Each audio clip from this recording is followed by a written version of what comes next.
கூடுதல் விலைக்கு கள்ளச்சந்தையில் டிக்கெட் விற்பனை. வீரர்கள் சொதப்பல் ஆட்டத்தை கண்ட ரசிகர்கள் இந்த முறை சென்னையில் நடக்கும் IPL போட்டியை காண ஆர்வம் காட்டவில்லை.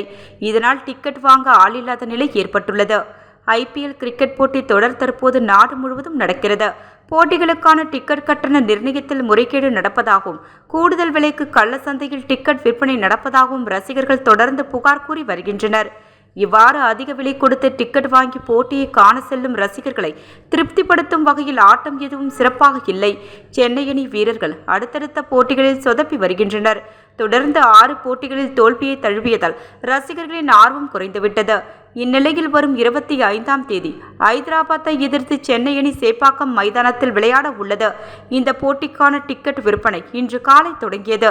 வழக்கமாக டிக்கெட் விற்பனை தொடங்கிய 1 மணி நேரத்திலேயே அனைத்து டிக்கெட்டுகளும் விற்று தீர்த்துவிடும்.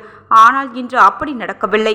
டிக்கெட் விற்பனை மிகவும் மந்தமாக நடப்பதாக ரசிகர்கள் கூறியுள்ளனர். இதன் மூலம் சென்னை அணியின் ஆட்டம் மீதும் ஒட்டுமொத்தமாக IPL கிரிக்கெட் போட்டி மீதும் ரசிகர்களுக்கு ஏற்பட்டுள்ள அதிருப்தி வெட்ட வெளிச்சமாகியுள்ளது.